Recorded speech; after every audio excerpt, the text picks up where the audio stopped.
ఈ గెలుపు కంటే ఎక్కువ పాపం కేసీఆర్ సార్ నవ్విండట నిన్న మన పక్క నవ్విండట నిన్న. ఆ నవ్వులు తెలుసు, నవ్వుల వెనుక రాక్షస ఆనందం కూడా తెలుసు మాకేందనేది. భారతీయ జనతా పార్టీ మొదటి నుంచి చెప్తున్నాం మేము, నీకు చుక్కలు చూపెడతాం, భయం ఏంటో చూపెడతాం, చూపెట్టాం మేము. ఇన్ని రోజులు ఎప్పుడు పెట్టాను నేను, నిద్ర లేని రాత్రుడు కేసీఆర్ గడిపాడు, కాలరాత్రుడు గడిపాడు కేసీఆర్ సార్. అది బీజేపీ భయానికే. అందుకే భయమైన చూపెట్టినాం కేసీఆర్, చుక్కలు చూపెట్టినాం కేసీఆర్. అందుకే రాత్రనక పగలనక నిమిషానికి అధికార దుర్వినియోగం పాల్పడ్డాడు. నిమిషానికి పిలిపించుకోవడం, మాట్లాడడం, అధికారులను బెదిరించడం. ఇలా తెలంగాణ రాష్ట్ర పోరాట చరిత్ర తెలుసు. మొదటి దశ ఉద్యమంలో ప్రధాన పాత్ర పోషించింది ఉద్యోగస్తులు, ఉపాధ్యాయులు, విద్యార్థులు, యువత ముఖ్యమైన పాత్ర పోషించారు. మలి దశ ఉద్యమంలో కూడా వాళ్ళు అదే పాత్ర పోషించారు. మిలియన్ మార్చి కానీ, సకల జన సమ్మె కానీ, కష్టపడి అమరవీరుల ఆత్మ బలిదానం వల్ల తెలంగాణ రాష్ట్రాన్ని ఏర్పాటు చేసుకున్నాం. ఒక గురుతర బాధ్యతను నమ్మి విశ్వాసంతో కేసీఆర్ గారి చేతిలో పెట్టినాం. ఒక గురుతర బాధ్యతను అప్పచెప్తే రాష్ట్ర ముఖ్యమంత్రిగా ఏ విధంగా రాక్షసునిగా మారిండో తెలంగాణ రాష్ట్ర ప్రజలకు అర్థమైపోయింది. ఎన్నికల్లో ఏ విధంగా గెలిచారో తెలంగాణ రాష్ట్ర ప్రజలకు తెలుసు, వాళ్ళ పార్టీ నాయకులు కార్యకర్తలకు తెలుసు. చర్చ చేసుకుంటూ ఉన్నారు. అరే బీజేపీని ఎదుర్కోవడానికి గిన్ని వందల కోట్లు ఖర్చు పెట్టాల్సి వచ్చింది, గింత అధికార దుర్వినియోగానికి పాల్పడాల్సి వచ్చింది. దమ్మున్న party, ధైర్యమైన party Bharatiya Janata party. ఎదుర్కోవడం మా కేసీఆర్ సార్ కష్టపడ్డాడు. లాస్ట్కు ఆయనకు ముఖం లేక ఇంకో ముఖం పెట్టుకొని బయటకు వచ్చాడు. ఆయన ముఖం చూడడానికి ఎవరు సిద్ధంగా లేరు తెలంగాణ రాష్ట్రంలో. తెలిసి ఆయనకు తెలిసి వేరే పార్టీ ముఖం పెట్టుకొని వచ్చింది ఆయన. అంటే నైతికంగా నా పార్టీకి, టీఆర్ఎస్ పార్టీకి పుట్టగతులు లేవిడా, ప్రజలు గుర్తిస్తలేరు, డౌన్ ఫాల్ స్టార్ట్ అయింది, నన్ను ఎవరు పట్టించుకోవాలని చెప్పి టీఆర్ఎస్ పార్టీ పరోక్షంగా ఒప్పుకున్నది. అందుకే రాష్ట్ర ముఖ్యమంత్రి బయట రాలే. ఆయన ముఖం చూసి ఎవరు ఓటేరని చెప్పి ముఖం సాటేసుకునే కాంగ్రెస్ పార్టీ వేరే పార్టీ నాయకుల ముఖంతో బయటకు వచ్చింది ఇవాళ. అందుకే నేను రంజాన్ మళ్ళీ నేను కూడా అడుగుతున్నా, ఇవాళ పివి నరసింహారావు గెలిచినట, కేసీఆర్ గెలిచినట? వాళ్ళు అంత కష్టపడి ఉద్యోగులు సకల సమ్మె పేరుతో, మిలియన్ మార్క్స్ పేరుతో అనేక ఉద్యమాలు చేసి ఇవాళ తెలంగాణ రాష్ట్ర ఏర్పాటులో ప్రధాన భూమిక పోషణ ఉద్యోగస్తులు వాళ్ళకు ఆత్మక్షోభకు గురి చేసి, వాళ్ళ మానసిక వేదనకు గురి చేసి, భయప్రాంతలకు గురి చేసి, ట్రాన్స్ఫర్తో టార్చర్ చేస్తాం, ఏసీపీ దాడులు చేస్తాం, మీ యూనియన్ రద్దు చేస్తాం, ఆర్టీసీలో చేసిన బిడ్డ నెక్స్ట్ మీదే ప్రగతి భవన్ నిలిపించి బేరియడం నాయకులను. మేము గెలిస్తేనే పీఆర్సీ లేకుంటలేదు. మీరు పోయి గల్లీల్లో గ్రామాలు తిరగండి, ఉద్యోగస్తులకు ఉపాధ్యాయులు చెప్పండి. ఒక మంత్రి అంటాడు రాజు మొండోడైతే ఎట్టుడో తెలుసుకోండి మీరు అని చెప్పారట.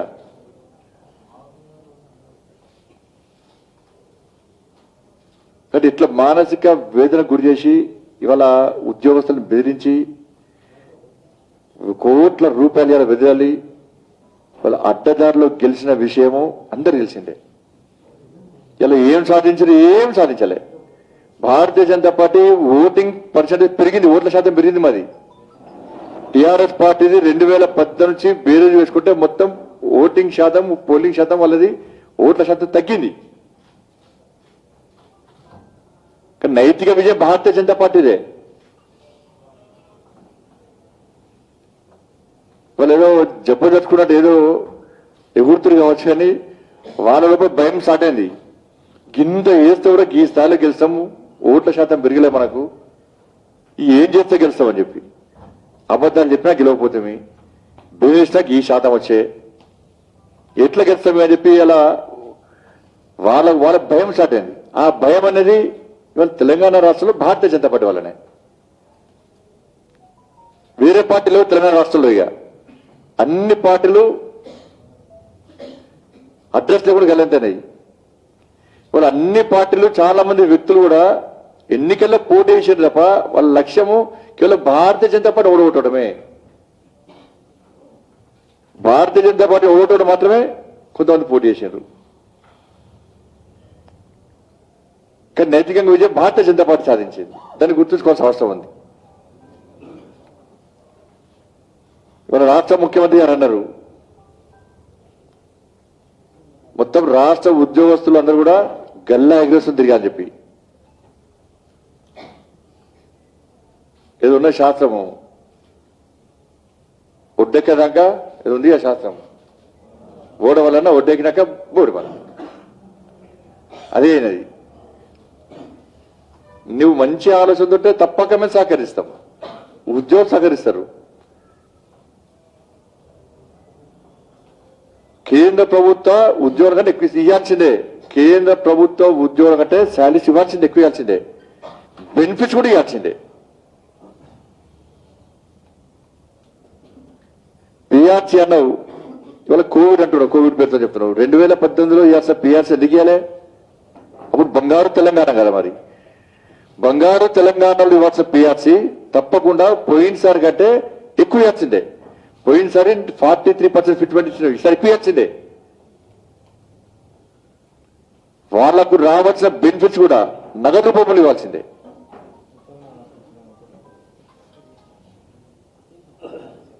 అట్లిస్తే కనీసం నిన్ను గుర్తుంచుకోవడం కోసం. నువ్వు మళ్ళీ ఈ సాకు పెట్టి ఆకారం చెప్పి కోవిడ్ అనో గీవిడ్ అనో మాట్లాడితే మాత్రం గల్ల పడతారు ఉద్యోగస్తులు.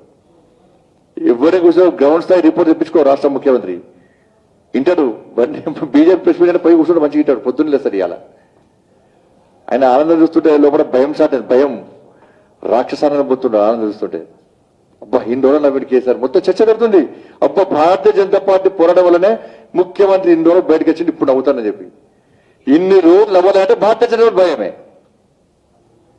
చుక్క చూపొద్దని చుక్క చూపెట్టాం. అంటే పిఆర్సీ విషయంలో మళ్ళా దాట వేసే ధోరణి కాకుండా, ఎందుకంటే ఉద్యమం చేస్తాం మేము. భారతీయ జనతా పార్టీ ఉద్యమ ఫలితంగానే రాష్ట్ర ముఖ్యమంత్రి స్పందించిండు. అలా అంతకుముందు పిఆర్సీ అనే అసలు మాటలు మర్చిపోయాడు. మా కార్యకర్తలు లాంటి దెబ్బ బాగా అనిపిస్తుంది. మాకు కూడా పిఆర్సీ కోసం ఉద్యమం చేస్తాం మేము. కార్యకర్తలు లాంటి దెబ్బ తిన్నారు, కాళ్ళు చేతులు ఓడుకున్నారు. పిఆర్సీ కోసం, ఉద్యోగుల కోసం, ఉపాధ్యాయుల కోసం యుద్ధం చేస్తాం మేము యుద్ధం చేసే ఫలితంగానే మా కార్యకర్తల లాఠీ చార్జీలో కాళ్ళు చేతులు విరగొట్టే ఫలితంగానే రాష్ట్ర ముఖ్యమంత్రి పిఆర్సీ స్పందించాడు. అది ఉద్యోగస్తులకు తెలుసు అందరికీ. కానీ మూర్ఖుడు రాక్షసుడు బెదిరిస్తున్నాడు, ప్రగతి భవన్ నుంచి బెదిరిస్తున్నాడు, సంఘాలు రద్దు చేస్తున్నాడు, మన సమస్యల పరిష్కారం దొరుకుతుంది.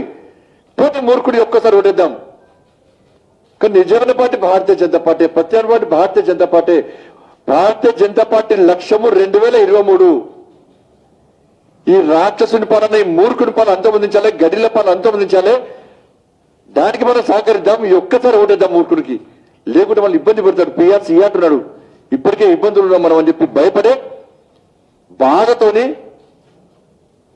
ఇవాళ ఉద్యోగస్తులు ఉపాధ్యాయులందరూ కూడా టీఆర్ఎస్ పార్టీకి ఓటేసిన తప్ప ప్రేమతో కాదు.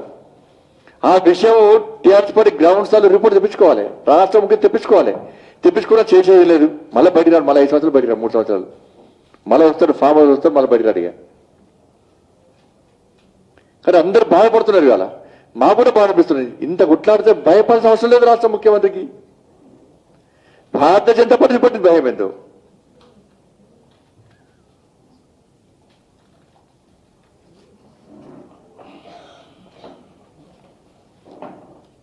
కాబట్టి ముఖ్యమంత్రి అయితే హామీ ఇచ్చిండో ఎట్టి పరిస్థితుల్లో అది ఉద్యోగుల హక్కు, ఇవ్వాల్సిన బాధ్యత రాష్ట్ర ముఖ్యమంత్రి ఉంది.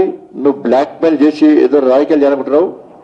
ఇప్పటి నుంచి నువ్వు గిట్లా పోయినసారి పిఆర్సీ కంటే ఎక్కువ ఇవ్వాల్సిందే. వాళ్ళకు రావాల్సిన బెనిఫిట్స్ అని కూడా నగదు రూపంలో ఇవ్వాల్సిందే. నువ్వు ఏ మాత్రం తగ్గించే ప్రయత్నం చేసినా నువ్వు గల్ల అగ్రెసివ్ కాదు, పక్క గల్ల పడతాం మేము. ఉద్యోగస్తులు గల్ల పడతారు, వదిలిపెట్టి ప్రసక్తి లేదు, ఇవ్వాల్సిందే పక్క. ఉద్యోగస్తులు గల కల నువ్వు తల దించుకునే విధంగా చేస్తాం మేము, పక్క 100% చేస్తాం మేము.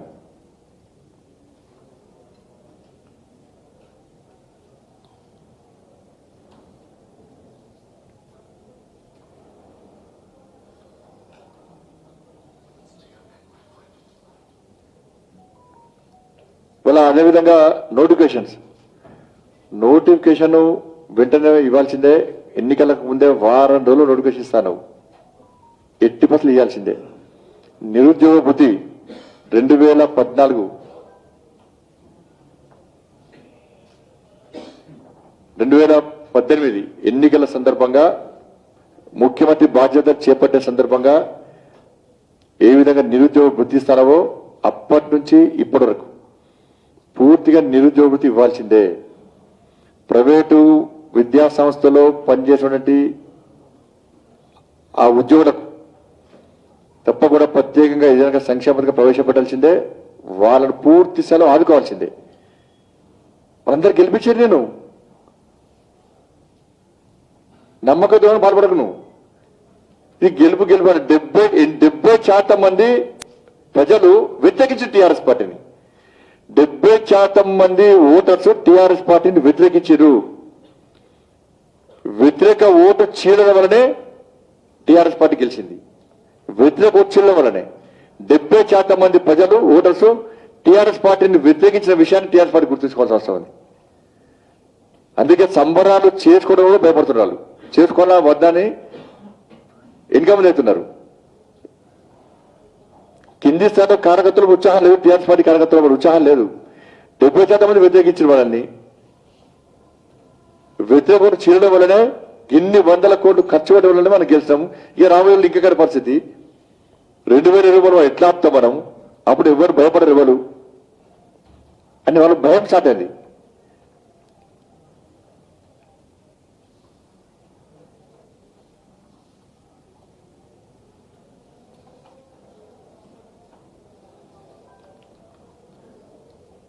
అందుకే భారతీయ జనతా పార్టీ కార్యకర్తలు, నాయకులు అందరు కష్టపడి పనిచేశారు. మాకు ఓటేసినటువంటి ఓటరు మహాశయులకు, దాంతోపాటు మాకు ఓటు వేయాలనుకున్నా ఈ దుర్మార్గ పాలనలో, ఈ రాచరిక పాలనలో, ఈ గడీల పాలనలో, ఈ నిజాం పాలనలో ఒత్తిళ్లకు భయపడి మానసిక వేదన గురై మాకు ఓటు వేయలేకపోయినటువంటి ఓటర్లు కూడా భారతీయ జనతా పార్టీ తరఫున హృదయపూర్వకంగా తెలియజేస్తున్నాం.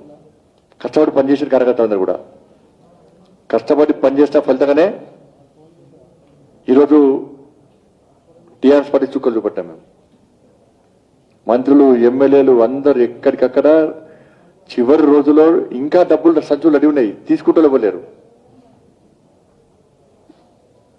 అన్ని వచ్చేసారు, కోట్ల రూపాయలు వచ్చేసారు. డబ్బు గెలిచింది అలా, కానీ ప్రజాబలం ఉన్న భారతీయ జనతా పార్టీ ఎదుర్కోలేకపోయింది. అందుకే నైతిక విజయం మాదే, భారతీయ జనతా పార్టీదే.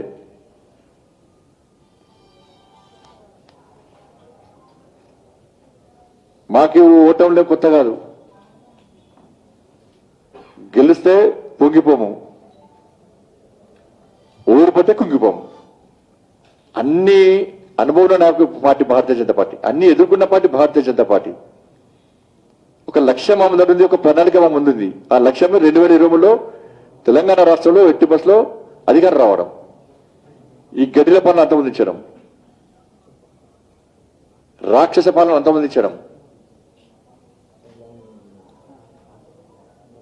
మా దళం, కాషాయ దళం 80%లో రోడ్డు పోతుంటాం, స్పీడ్ బ్రేకర్లు వస్తాయి, వెనక గ్రామం దాటిపోతాం.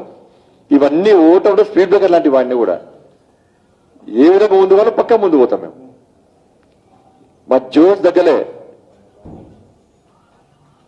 హోస్తో నేను ముఖ్యమంత్రికి హోస్ తెప్పించినాం.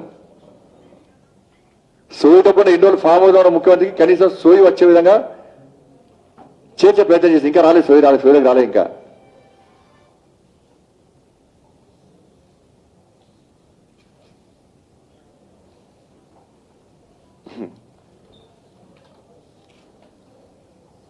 దాంతోపాటు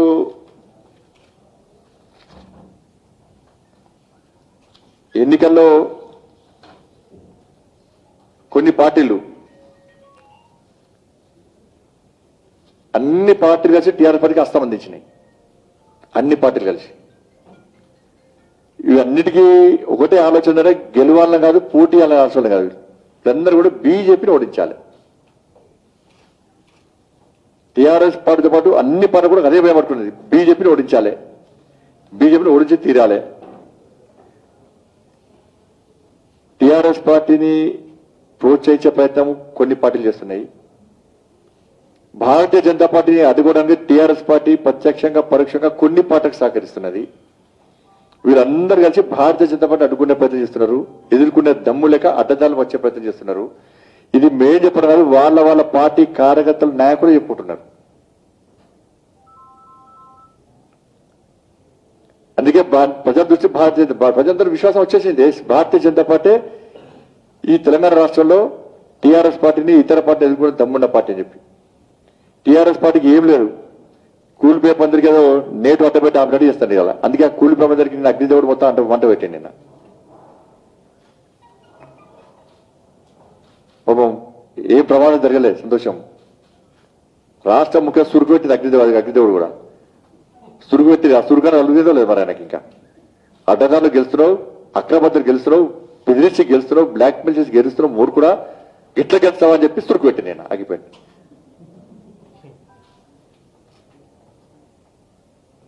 ఆ సురుకునే జరిగేది లేదు మరి. ఆ సురుకు జరిగితే నవ్వినట్టున్నాడు. నవ్వుడితే నాకు పక్కపక్క నవ్వుతుంది. అబ్బా ఎన్ని రోజులు నవ్విండి ముఖ్యమంత్రి, ఎంత రాక్షస ఆనందం పోతుంది. అలా దాని నవ్వు పడుతుంది, రాక్షస ఆనందం. అబ్బా కోట్ల రూపాయలు ఖర్చు పెట్టాను నేను, ఇట్లా గెలుస్తాను, రాక్షస ఆనందం పోతున్నాయని. బిడ్డ చుక్కలు చూపెట్టే పక్కా చూపెడతాం. మళ్ళా నిన్ను వదిలిపెట్టి ప్రసక్తి లేదు, రాసి పెట్టుకో. కోట్లు గుండెనక్క సంపాదించారు మీరు అందరు కలిసి, సంపాదించి పైసలు ఖర్చు పెడుతున్నాయి. ఇవాళ నవ్వుకుంటారు ప్రజలు. అరే గీ ఎన్నికలు గిన్ని వందల కోట్ల రూపాయల. ఇవాళ ఉద్యోగ సంఘాలు కూడా బాధపడుతున్నారు. ఇప్పుడు కూడా మీరు మీటింగ్స్ ఎట్లా పెట్టాలో కూడా ముఖ్యమంత్రి డైరెక్షన్. రాష్ట్ర నాయకుల విషయం, రేపు మీరు జిల్లాలో మీటింగ్ పెట్టాలి, జిల్లాలో మండల మీటింగ్ పెట్టాలి, మండలం గ్రామ స్థాయి పోవాలి. ఆర్టీసీలో సంఘాలు రద్దు చేసినా ఏమైంది అలా, అది మీ సంఘాలు రద్దు చేస్తాం. బిడ్డ మిమ్మల్ని ఊపిపెట్టే ప్రసక్తి లేదు. పిఆర్సీయా ఇక ట్రాన్స్ఫర్తో టార్చర్ చేస్తా, ఏసీపీ దాడులు చేస్తా. ఇంకా 2 సంవత్సరాలు నేను ఉంటా అధికారంలో, 3 సంవత్సరాలు ఉంటా అధికారంలో. అట్లా భయపడిస్తే ఇట్లా గెలిచిండు. కాబట్టి ఏ దగ్గర కూడా భారతీయ జనతా పార్టీ తెలంగాణ రాష్ట్రంలో రాజకీయ క్షేత్రంలో ఒక పెద్దన పాత్ర పోషిస్తా ఉన్నది. ఇది నైతిక విజయం భారతీయ జనతా పార్టీది. ఎట్టి పరిస్థితుల్లో మా లక్ష్యము 2023లో ఉంది. ఆ లక్ష్యాన్ని చేరుకోవడానికి ప్రజలు మాకు ఈ రోజు ఎన్నికల్లో జరిగినటువంటి విషయంలో పూర్తి బాధ్యత మాకు అప్పయిపోయారు. ఏ పార్టీలో అన్ని పార్టీలు దరిదాపులు లేవు. ఇలా భారతీయ జనతా పార్టీ ఒక లక్ష్యాన్ని ఎంచుకోవడానికి, ఆ లక్ష్యానికి ఒక దారి వచ్చింది మాకు. అదే దారిలో పోతాం. అడ్డదారిలో పెడుతున్నటువంటి టీఆర్ఎస్ పార్టీని, రాష్ట్ర ముఖ్యమంత్రిని అడుగున అడుగుతాం. ఇచ్చిన హామీలను ఎట్టి పరిస్థితులు నెరవేర్చాల్సిందే. మళ్ళా ఖమ్మం కార్పొరేషన్లు ఉన్నాయి, ఇంకా వరంగల్ కార్పొరేషన్లు ఉన్నాయి, నాగార్జునసాగర్ ఎన్నికలు ఉన్నాయి. అప్పటి వరకు ఇస్తా, తర్వాత ఇస్తా అంటే ఏ విధంగా గుణపాఠం చెప్పానో ఆ విధంగా గుణపాఠం చెప్తాం.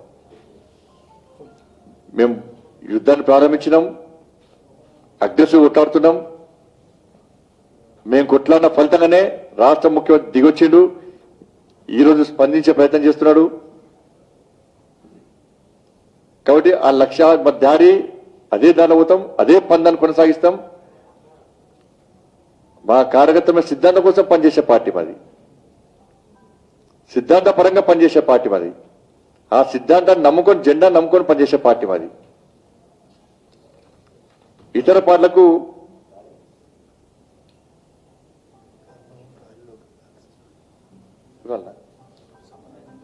ఎవరు కాబట్టి చేతులు నిన్న నాయకుడు గాల్లో కాల్పులు, సంబరాల్లో గాల్లో కాల్పులు చెప్తున్నాడు. అంత నయీం రాజా నడుస్తుంది ఈడంతా. వాందర మొత్తం నయీం రాజ్యం, నిజాం రాజ్యం, నవాబ్ రాజ్యం నడుస్తుంది ఈడ. మేము మర్చిపోమని ఎక్కడికి గుర్రంపోడు విషయంలో కార్యకర్తలను ఇబ్బంది పెట్టిన విషయము, ఆ పేద గిరిజనులు ఇబ్బంది పెట్టిన విషయం, పోడు భూముల విషయంలో పేద గిరిజన ఆదివాసులు పెడుతున్న ఇబ్బందులను మేము మర్చిపోము. ఆ యుద్ధాన్ని చేసే యుద్ధాన్ని మేము మర్చిపోము. బైన్సాలో ఏ విధంగా హిందువులను ఇబ్బంది పెట్టే విషయం మర్చిపోము. వరంగల్లో భారతీయ జనతా పార్టీ కార్యకర్తలు ఇబ్బంది పెట్టే విషయం మర్చిపోము.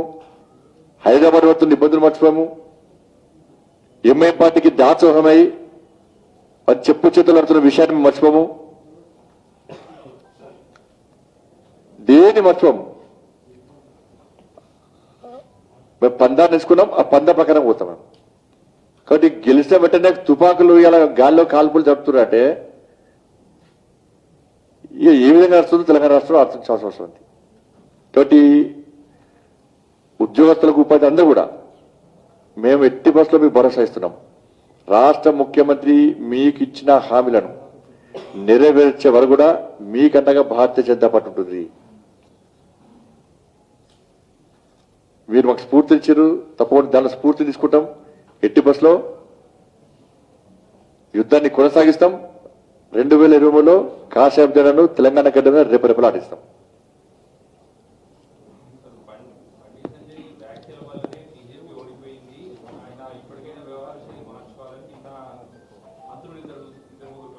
మరి కేసీఆర్ వ్యాఖ్యలు ఏం చేసిండు? కేసీఆర్ వ్యాఖ్యల వల్ల గెలిచిరట వాళ్ళు. బట్టబాజీ, దగులుబాజీ, జండు ఏంది, నశం పెట్టి కొడతా, కుక్కలు, మహిళలను కుక్కలు, అవి గెలిపించినాయి వాళ్ళను. మరి ఎందుకు పెట్టుకోలే? కేసీఆర్ ముఖం పెట్టుకుని ఎందుకు బయట రాలే? కేసీఆర్ ముఖం ఎందుకు పెట్టుకోలే బయట? ఫామ్ హౌస్ లో పోదాం ఎందుకు దాక్కున్నాడు? ఇంకో ముఖం పెట్టుకుని ఎందుకు వచ్చారు? భాష నేను చెప్తున్నా, గురువు భాష అప్పచెప్తున్నా, గురువు అయినా కదా, మళ్ళీ అప్పచెప్తున్నా భాష. ఇంకా నేర్చుకుంటున్నా, ఇంకా పూర్తి నేర్చుకోవాలి. ఇప్పుడే భయపడితే ఎట్లా భాష? తప్పకుండా గెలిచాం. దుబాకలో గెలిచినాం, జిహెచ్ఎంసీలో గెలిచినాం. పేదోళ్ళందరూ భారతీయ జనతా పార్టీకి అండగా ఉన్నారు. సింబల్ మీద ఎన్నికలు జరిగినాయి. నాగార్జున సింబల్ మీద ఎన్నికలు జరగబోతున్నాయి. పువ్వు గుర్తు ప్రజల గుండెలో ఉన్నది. పట్టమని విశ్వసించారు. కానీ టీఆర్ఎస్ పార్టీ బెదిరించింది, బ్లాక్మెయిల్ చేసింది, టార్చర్ చేసింది. అందుకే ఓటింగ్ శాతం, ఓట్ల శాతం చూసుకోవాలి మనం ఏంటన్నది. ఎందుకు తగ్గింది టీఆర్ఎస్ పార్టీకి అనే విషయాన్ని. బీజేపీ యొక్క ఆత్మవిశ్వాసమే ఓటమికి కారణము. క్షేత్రస్థాయిలో గ్రౌండ్ వర్క్ సరిగ్గా జరగలేదనేది ఒక చర్చ, కార్యకర్తల చర్చ. ఏం చర్చ? అతి విశ్వాసం లేదు, ఆత్మవిశ్వాసంతో ముందు పోతాం మేము. అతి విశ్వాసంతో మేము ఆత్మవిశ్వాసంతో ముందు పోతాం. మాకు గెలుపు ఓటంలో కొత్త కాదు. భారతీయ జనతా పార్టీ కార్యకర్తలకు 2 ఎంపీల స్థానం 2 సార్లు అధికారంలోకి వచ్చాము సెంట్రల్లో. కానీ తప్పుడు ప్రచారాలు, ఊహాజనితమైన ప్రశ్నలు అవన్నిటి కూడా భారతీయ జనతా పార్టీ ఎప్పుడు ఆ దృష్టికోణంతో ఆలోచించదు. మేము గెలవాలనుకుంటున్నాం, గెలుస్తాం. ఉంటారు మాకు లక్ష్యం 2023 పక్కా గెలుస్తాం.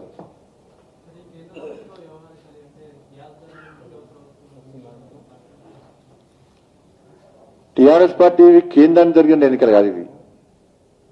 వీళ్ళు ఎవరు ప్రతిసారి అలవాటు అన్నట్టు ఎన్నికలు రాగానే కేంద్రం మీద నేర్తారు. మంచి జరిగితే అని చెప్తే ఊకే పెద్ద పెళ్లి కొడితే లేకుండా సాగు కొడతాడు.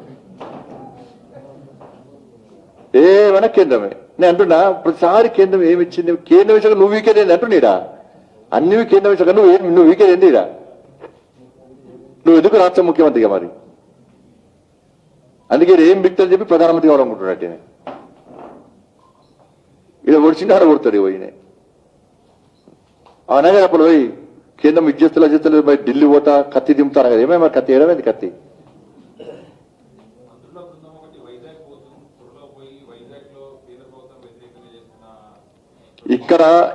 ఇక్కడ అజంజాయి మిల్ ఏమైంది? నిజాం షుగర్ ఫ్యాక్టరీ ఏమైంది?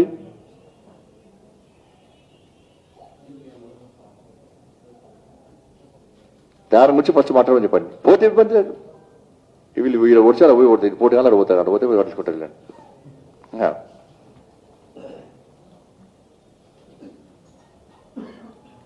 ధన్యవాదాలు.